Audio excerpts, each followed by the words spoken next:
baby, we're back.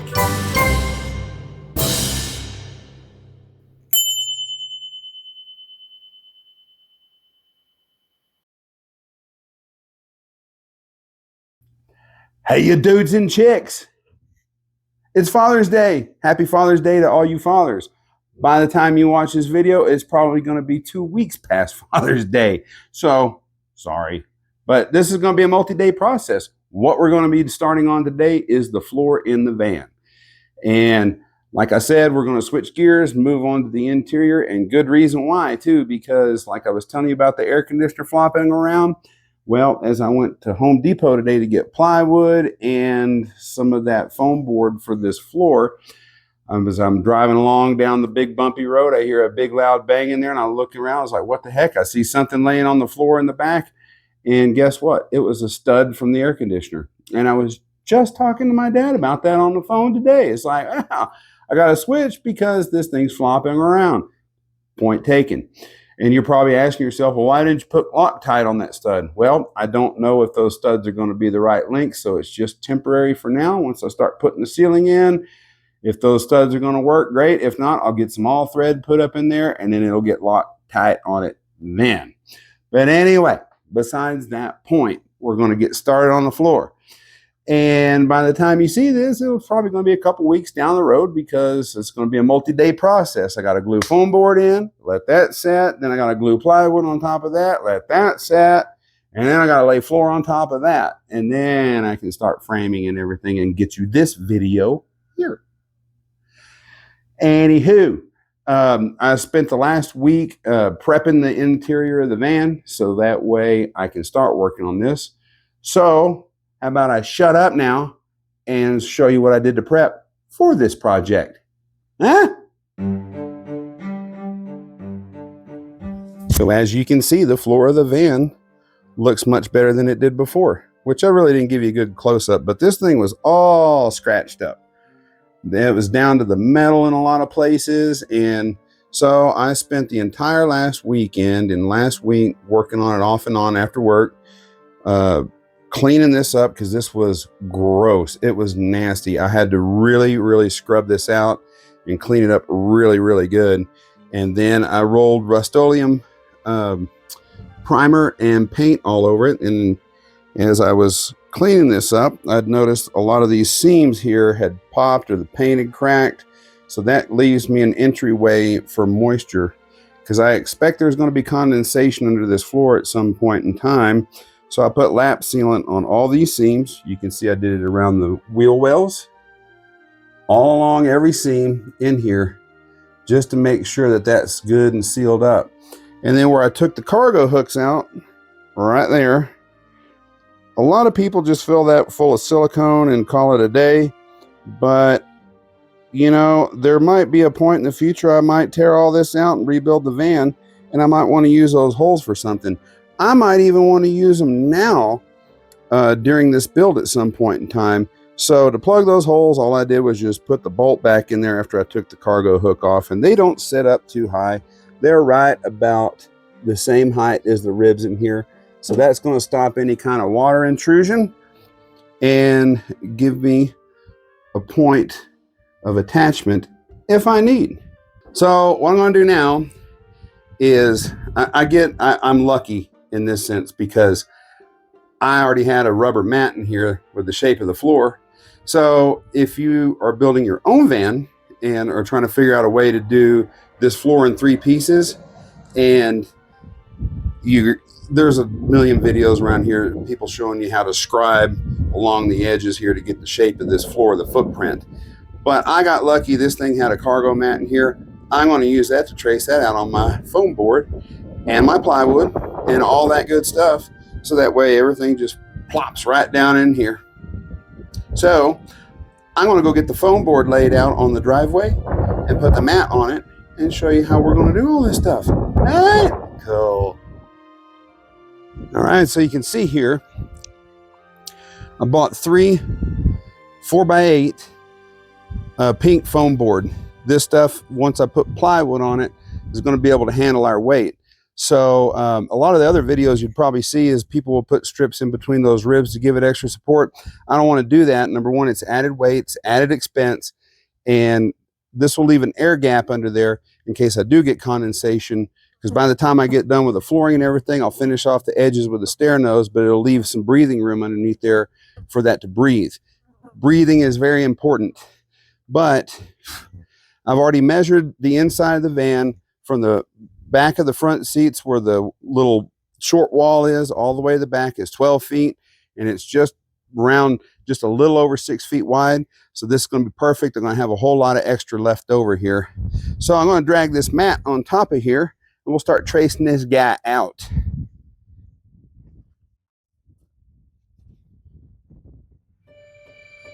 So now let's just trace this guy out, and then we'll cut out each panel. All right, it's all traced out.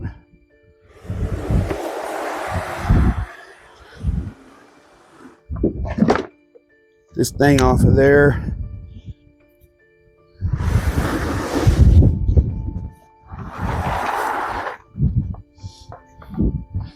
So what I'm going to do is make sure I put this in the right area. I'm going to put an arrow of which way goes forward, because toward the end of the day, I'm probably going to be pretty tired, because we were up really late last night. We drove way up north for cousin Mason's wedding. So Mason, if you're watching this, congratulations again, dude. So I was even debating doing this at all today. So here we go. So this is all forward. So now I got my orientation on there. So each one of these boards are going to cut out along the line. You probably want to know what I'm going to do to cut this out. Bread knife. Just a cheap bread knife from Walmart. We don't eat a lot of bread. I don't even think we've even used this thing. But that's the best way to cut insulating board. Cuts like butter.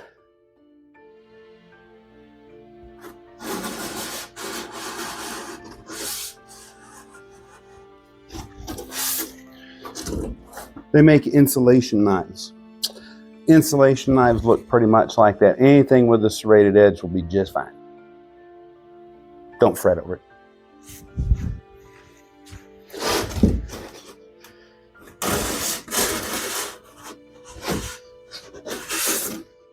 So personally, my favorite way of cutting this stuff is for my curves. Use the bread knife to get around the curve, and then when I get to a straight edge, use the utility knife. And this is what I was telling you about. You can, because that blade's not going to go all the way through, but it's a smoother, quicker cut. And you can just roll that guy down your line.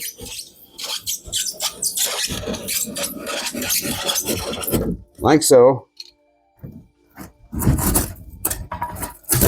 Bend it, snap, and then cut it along the backside.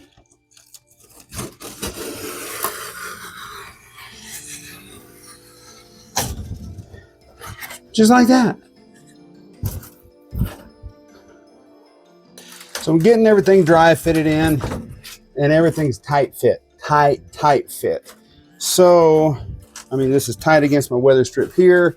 It's tight right here and over there. Therefore, it's making this part overlap. That piece set in there nice, but it's tight on this side. And you can hear squeak, squeak, squeak. And we don't want it to squeak while we're driving down the road. Even though I'm gluing this in, there's still going to be movement. But I'll do some foam insulation spray along the sides here to help make everything solid. But there's something else I noticed in the back that I wanted to show you. So if you're ever going to build out a ProMaster, this is something you might want to know. Like I said, tight fit.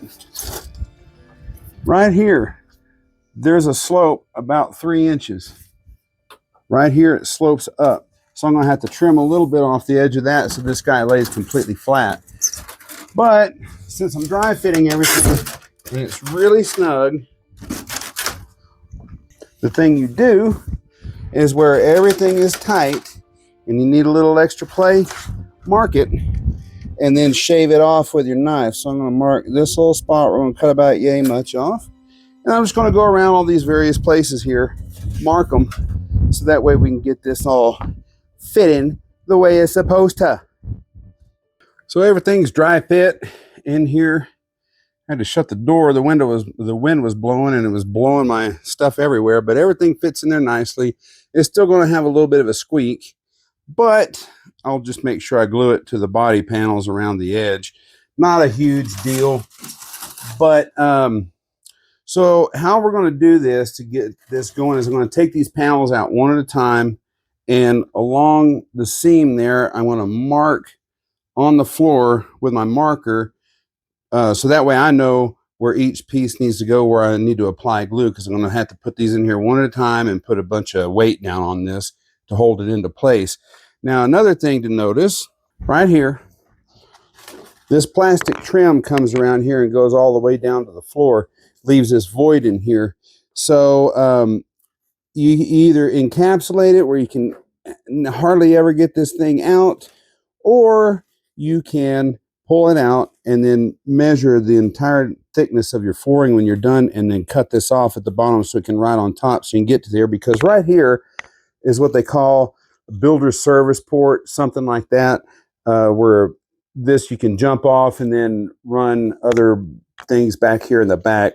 So I'll probably wind up just gluing in a little small piece of insulation right in here, and then I'll just take into consideration when I go to cut out my plywood for tomorrow to let this just go all the way up to here, and leave those notches out. So I'm going to start pulling this out and marking it and getting everything glued up.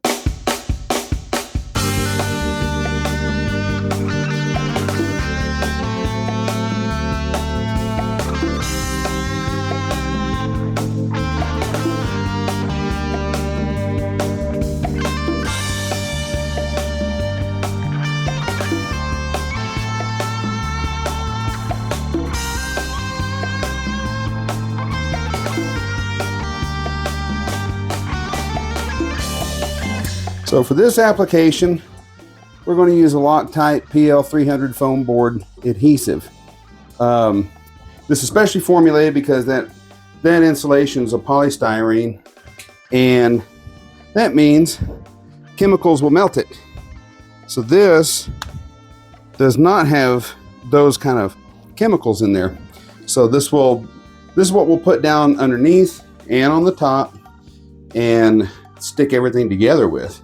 So what I want to do is all these ribs, I'm just going to put a thick bead on the top of all these ribs, and that's just how she's going to go. And any kind of the high spots. And then on my seams, I'm going to put a little bit of this on the edge of the foam board, so that way the foam board can get glued together as well. So let's just put some of that gunk on here, and then we're going to get cracking again.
Everything's all weighted down now. So everything's glued. I did put a little shim right there under this guy where those two joints met because it was just bugging me. Probably didn't need to do it because it's going to get plywood there and a cabinet's going to sit on that anyway, so it probably won't matter, but it matters to me. So I did it. Anyway, we're going to let this set tonight. Yeah, that adhesive basically is caulk is what it is. I got it on my fingers. It feels like caulk, smells like caulk. It's pretty much caulk. But it was cheaper than a tube of what was labeled caulk, so that works out great. So anyway, all this is going to sit here tonight, and tomorrow we'll come out here and see what we can get done about the plywood. Yeah.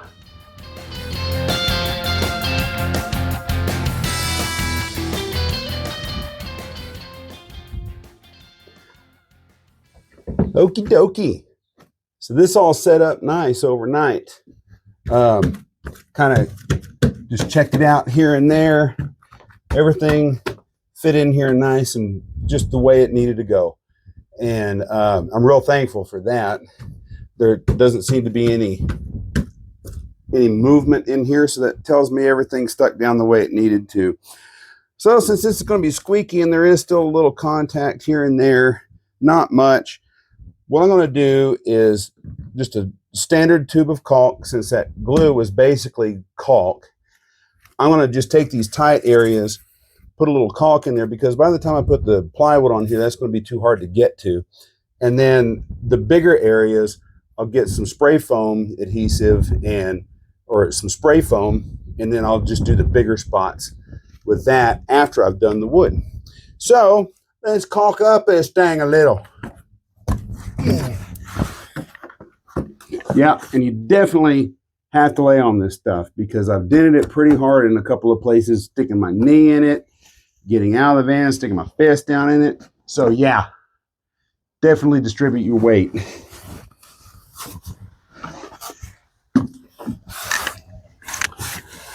Slithering around like a old sneaky snake.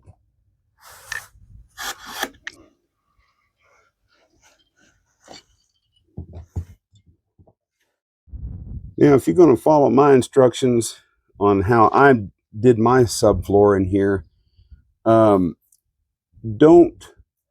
caulk this edge. That was the whole point of not filling in all the ribs, was so that way if there's any moisture gets underneath here, it can all run to the back, and it can also breathe. So if you caulk this in, then that is going to make it airtight. And that's where you're going to get rust and all those goodies. Same thing over there at the sliding door. I'm not going to caulk that underneath there either. This will just get a nice stair nose edge on it in the end. Once I've gotten my walls and framing up and everything, that'll be one of the last things I do is I'll cover that with a stair nose. It'll just run right over the edge. So, all right, let's quit messing around with the caulk and start cutting some plywood. So I did everything just like I did yesterday. I laid out my plywood just like I did the foam board. Got the mat on here, as you can see.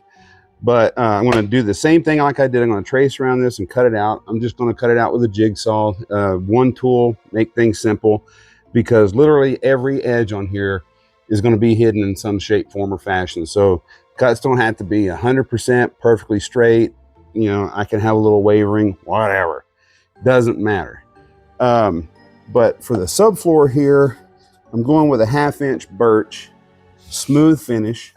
And the reason for the smooth finish is if you try to do OSB, screws don't like to grab into OSB too well when you're mounting things to it. Now, if you're mounting OSB itself, of course, you know, the screw goes all the way through it and you're into better wood. So my furniture will mount better to this. Also, with this smooth surface, I'm planning on doing a glue down LVP installation in here for my flooring. And when you have rough surfaces like OSB or, you know, just real rough grade plywood, all those imperfections will translate through the LVP once you glue that down, and it requires floor patch. And floor patch is basically a cement. And with this is all going to flex. The whole thing is going to be moving. and all that patch will do is just break apart. So this still was a pretty decent deal for plywood. As plywood's concerned, it was only like 63 bucks a sheet. I say $63 only, because I remember the days when plywood was 20 bucks a sheet, even for this nice stuff. But anyway, that's enough yakking. I'm gonna go ahead and mark this guy so I can get moving. I prefer this not take all day.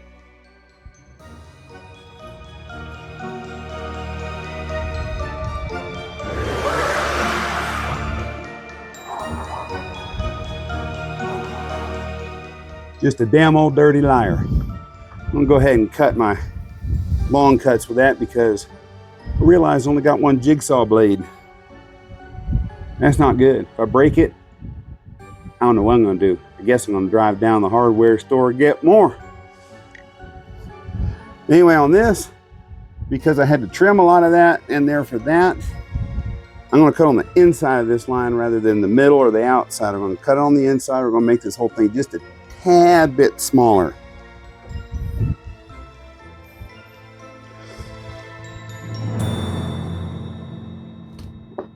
Well, everything's got a good dry fit to it. Yeah, gonna work out good. I forgot about these little corners up in the very front. I had to notch them out, but yeah, no big deal. That's the whole purpose of a dry fit. If I would have spread glue on this and then try to do that, that would have been a nightmare. But I'm also gonna say this too. It was a little awkward getting these pieces in here. So I think I'm gonna contemplate this and take a little break, because as you can see, I'm pretty sweaty, and that's a lesson to you kids out there. When it's hot, drink a lot of water. Today's not anywhere near as hot as what it was yesterday, but I didn't drink nearly enough water and I ran out of sweat, and I am feeling that one today. So that's why my hat's soaking wet. So I'm gonna go inside, take a quick little break, and contemplate how I'm going to handle this stuff after I put glue all over the place. So stay tuned. Here's a little message for you. Huh?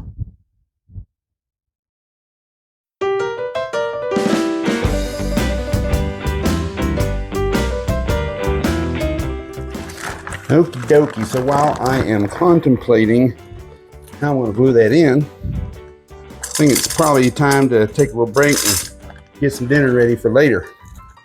So I had a huge craving for a pot of pinto beans lately, and when I have gatherings over here, people have a tendency to really dig my beans. So if you're watching this and you've been to one of my gatherings, had my pot of beans, well, guess what? I'm going to show you how I do it. So first, I like to do it in the Instant Pot just because it saves time.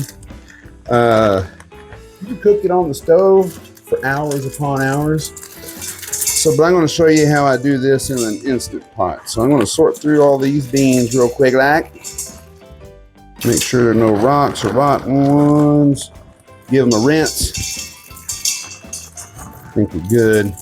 And so for this recipe, I found that a 2-pound bag of pinto beans works really well. I mean, they swell up and it's going to make a full pot, and I like the casserole brand. Those are my favorite. They cook up the best. You don't get a lot of hard beans in there. So get that one, or whichever you like. You just may have to cook a little longer. Yeah, these all look good, so let's throw that in the trash. That goes over there. I'll rinse these real quick. So we've got a good rinse on it, and inside that Instant Pot, there's a max line. I just fill that bad boy up with water to there. So what we're going to do is simulate an overnight soak. This is a good way to cheat. Make sure that you're sealed. And then this guy, we're going to put on manual for 20 minutes. And then it's going to come on. And then once this is done and it's beeped after 20 minutes, I'm just going to shut it off and let it just naturally release its pressure in here. And then I'm going to give it a good rinse again. I'm all excited for some beans, but I gotta get my butt back out there and glue that wood in. I still haven't quite got it figured out yet, but we'll figure it out. Okay.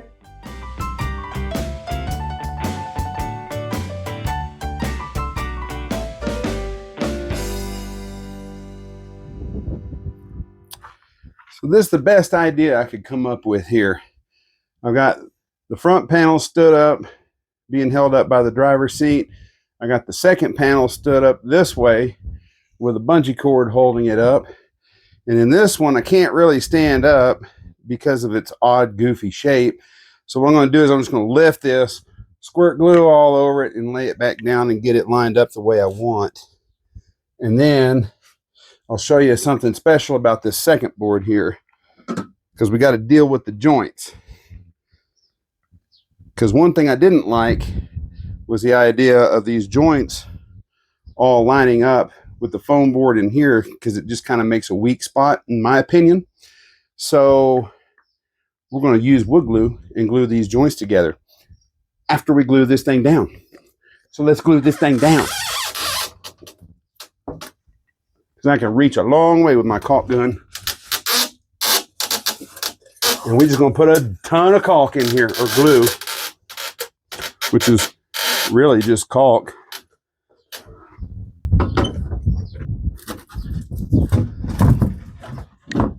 Set it down, line it up.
Beans have been fake soaked and drained. Now let's get on with it. So this is all the crap that I put in there. So got the 2 pounds of beans. In here I have 1 entire large onion diced and about 5 cloves of garlic crushed and chopped. So we'll throw all that good stuff in there. It does not leave much room in the Instant Pot if you're using one of those guys. You can put a jalapeno in there if you want something good and zingy and spicy. I put 1, sometimes 2. These are both starting to get a little wrinkly, so we'll do that. A can of diced tomatoes. I dump that in there, juice and all. And if you want a little bit more of a savory flavor, you can add some tomato paste or tomato sauce to that. I like to put a little bit of liquid smoke in there to simulate campfire. This is one of my favorite camp foods. I'll bring a Dutch oven and do that. And I kind of do everything by feel. So that was about probably a tablespoon worth. We'll just finish that off. Some green chili. And again, one of those little small cans, I think about 4 ounces. We'll dump that in there. That's about what's left in this old jar here.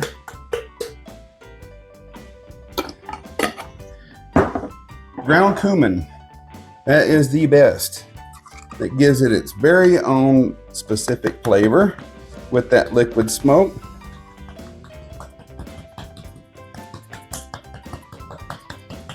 And I usually say about 2 teaspoons worth of that in here. Give it a little punch. I like a little smoked paprika as well. Probably about a teaspoon's worth of that too. Maybe 2. Chili powder. There's about 4 tablespoons left in there, and that's about right. So I'm just going to dump that whole guy in there. I like a little cilantro in mine. Not everybody's a fan of cilantro, so I just sprinkle a little in there. This is the freeze-dried stuff. Fresh is better. And I normally have some bone broth that I've made available, and I don't today, so instead I'm going to use about 6 cubes of chicken bouillon. And then grind up a whole bunch of black pepper in that thing. However much you like.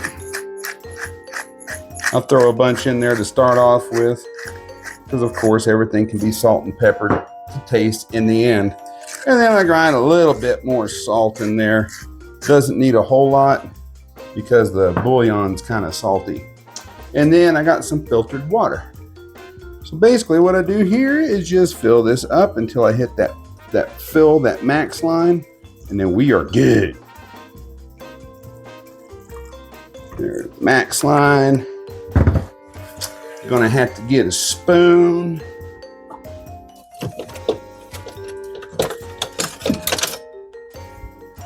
Because everything piled up in the middle. Get that bouillon down in that water. There we go. Level everything out.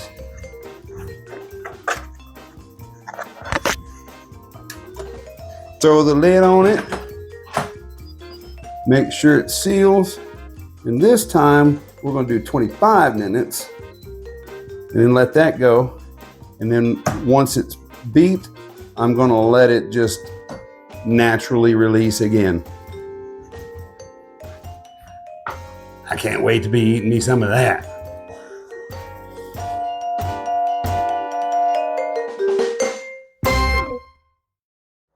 It's done. Me so hungry. Let's see. Oh, yeah, that's some loveliness. Oh, that smells good. I can't wait to get into that.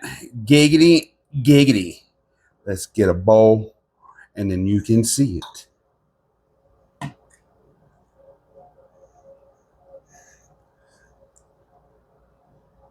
Looky there. Mm-mm-mm. Mm-mm. Mm. If you make this, let me know what you think. I'm gonna go eat, and you can watch more Van Crap. That's probably why you're here, huh? Yeah.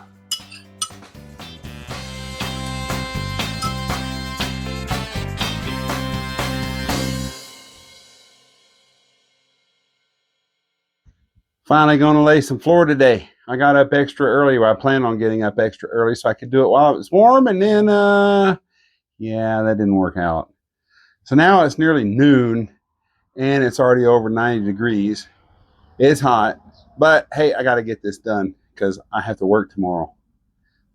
Yeah.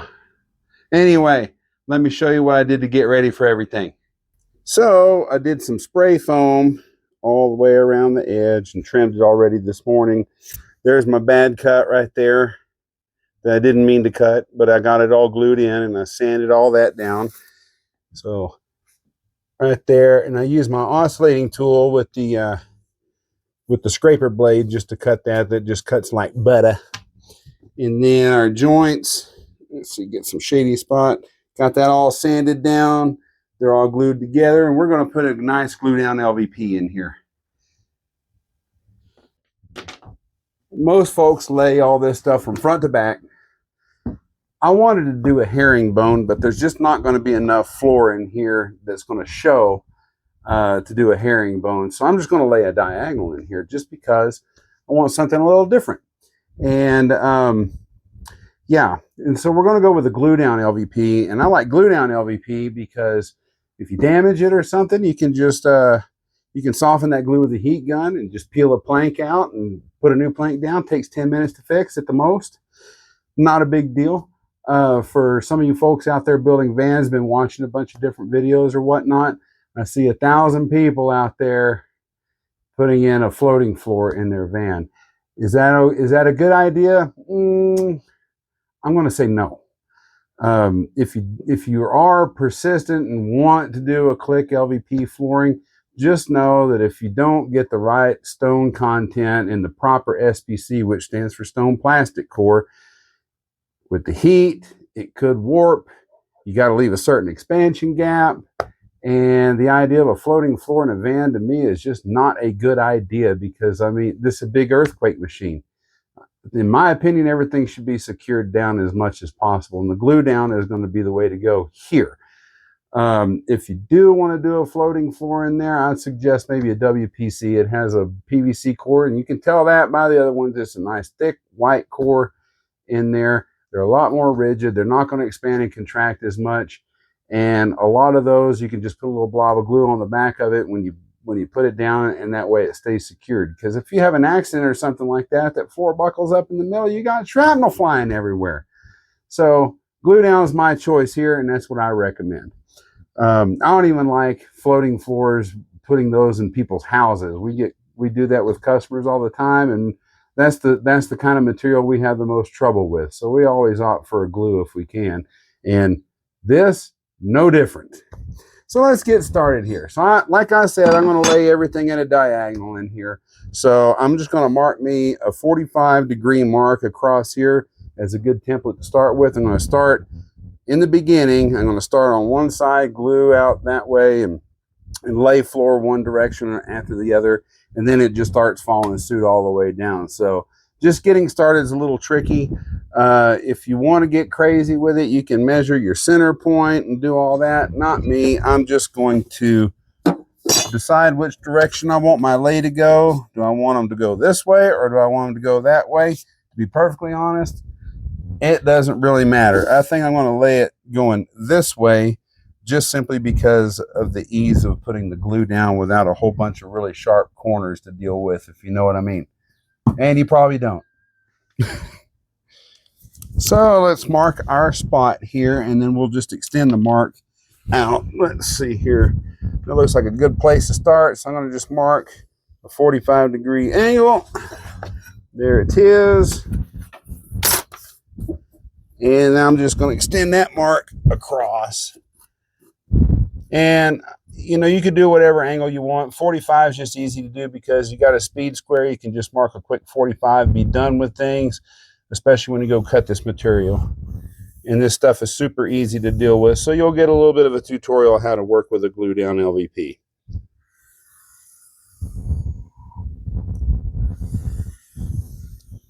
There we go. There's a nice 45-degree angle right there. So that's how the floor is pretty well going to lay. So we'll start spreading some glue. So for this, I recommend a speed square or a framing square, some sort of straight edge. A fine notch trowel is the way to go. This one here has two different sizes. You got a heavier one for like carpet tile, things like that. I like the square notch with a 3/32. It puts a decent amount of glue underneath there for everything to hang on to. And for this glue application, we are going to use Tag 100 PS. It's a good pressure sensitive adhesive. This stuff will stick the world together. So I'm excited to use that. And I'm putting down an Armstrong LVP. So let's get everything ready to go. All right, so I'm going to start laying some glue. And then once I get everything started here where I can have places I can actually sit down, because I mean, this stuff is gooey, gooey, gooey. It gets everywhere. and it's not too bad, so don't be afraid of it. But it is a little tricky to get started with, because you got to kind of glue a section, get some area going, a place where you can set your knees and your tools down, or else you're going to be gluing everything in the world into this. So I'm just going to scoop out a little glue, plop it in here, and we're just going to trowel this guy out with a nice bit of glue.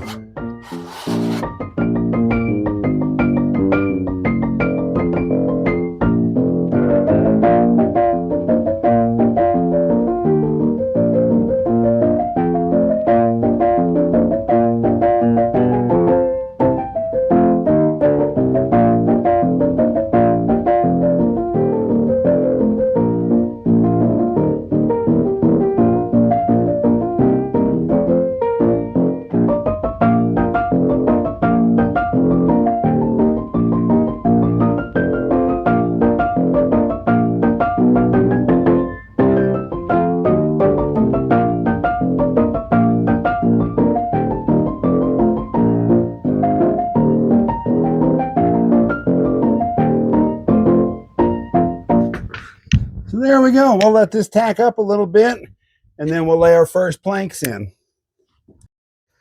All right, so by tacky, I mean that you can touch this glue and you can feel it sticky as all get out, but it's not sticking to your hand. So that means it's ready to start setting. I've already got my first plank. I've got my first 45 cut on it. You can do a little bit of a wet set. You can see it's still kind of wet there in the middle, which is going to be just fine. That'll just make it more permanent. But I got my line, and you probably can't see it because of the way this light is, but I got a new line right here that I can reach. And I've already cut a 45, so I'm going to lay my first plank right in there. And just know you don't have a whole lot of opportunity to redo if you stick it the first time. If you press anything in on this glue, this thing is stuck. So there's my first plank all laid out. I'm just going to press that into the glue. And now I'm just going to start laying new planks all in here.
So I cut myself a piece of stair nose, and I'm going to put that guy down here.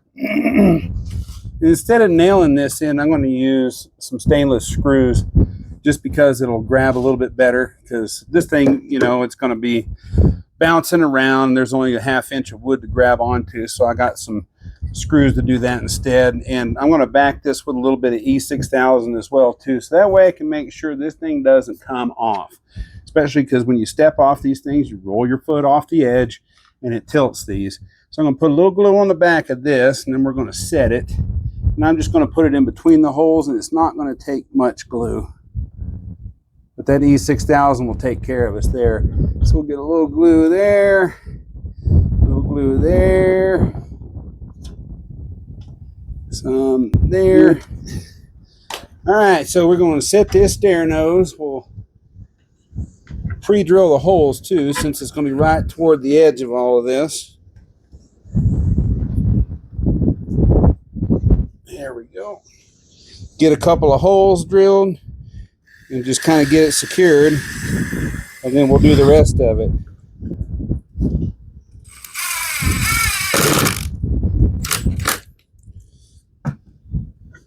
Drill the rest.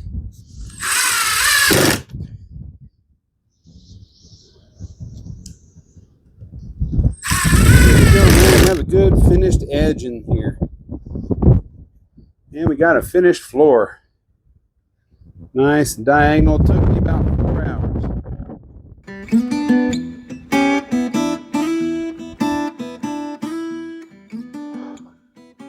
Man, what an exhausting day. It is so hot out here. I've run out of sweat twice. I've had to take so many breaks out here. And yeah, if you're working in the heat, drink plenty of fluids, take lots of breaks. Trust me, this stuff isn't going anywhere. It'll be waiting for you. Just remember that. Be careful in the heat. But anywho, floor is done in here for the most part. I didn't get the stair nose on the back just yet. The wind's battling me. It's flopping my doors around. I don't have this door tethered yet, and I've had to catch it twice from busting my taillight. Luckily, it did not, so we're good there. But anyway, the main floor is done. There was some lessons to be learned in here. I've learned with my tiny little peanut brain, not thinking about it, that all the moisture from the glue warps wood. Now, totally remembered that after I saw it all bowed up in here. So, lesson learned, if you're doing a floor like that and you're gluing it all down, if you think you have enough weights in here to weight it down, double it, maybe triple it. Just put a weight anywhere that you think might be a problem. Anywhere that you think might be a problem. I said it twice for a reason. So, this took me about 4 hours just to get the top floor, the main floor part done. Laying it in here in the diagonal looks fabulous. I love it. Couldn't be happier with that, but it makes things take a little bit longer because once you start going around the fender wells and getting these curves and these other angles, tying that into a 45-degree angle, it gets a little tricky. I know I didn't cover everything in here on this video as far as like how you get stuff done in here. This is mainly just for you to see me get it along. That's really about it. If you have questions about any of the process of anything I did in here, just drop something in the comments and then I'll be happy to answer that for you. But in case you're wondering what this cost to do, I spent $64 per sheet of plywood times 3. It was $26 for each sheet of foam board. And the glue cost me about $6 a tube. I got 13 tubes to start with and wound up buying 5 more in the end. Altogether, that cost me just over $400. I didn't have to pay for the LVP that I put down here because we had some old stock back in our stock room at the shop, and my boss was kind enough to let me take what I wanted out of there. The stuff's been long discontinued, and we just need to clear stuff out. But if you were to buy your own LVP, you can usually figure about $100 a box. I use 2 full boxes and about 3 planks out of a third, so you'll need 3 boxes. So there's you another $300. Glue is going to cost you about $65 for a gallon of that, and I didn't even use a full gallon here, maybe a half a gallon. So there you go. So you're looking what around $650 to do a floor like this, maybe $700 total. Stair noses, all that stuff costs a little bit of money, but it's well worth it. This one's all glued down. I should not have any problems with it. If I do, it's going to be easy to fix. I got a little bit of gapping up there in the front because when I first got started and the sun was shining on everything, this stuff just gets really soft and squishy, like the old vinyl records that you used to play, the LP records. This stuff's made out of the exact same stuff, so it warps and it twists and everything else. It gets soft. When you have to pull it out of the glue, it warps that. So I got a little bit of gapping up front, but that's all right. Not a big problem. Most of that's going to get covered up with cabinets anyway. So that's it. I'm exhausted. It's been hot. If you're working in the heat, please take lots and lots of breaks. Drink lots and lots of water. Get some electrolytes in you. Eat salty foods, anything to retain moisture. You need that because you can get sick in a hurry. So don't get sick. Anyway, I want to thank you guys all for stopping by. I appreciate it so much. You guys watching all this. If you haven't subscribed, go ahead and subscribe. That'd be pretty darn sweet. But as for now, I'm going to go inside where the air conditioning is, clean up my mess, and drink more water and relax. So, you guys stay dirty, and for crying out loud, do something creative, would you? I'll see you guys on the next one. Laters. Oh, my back.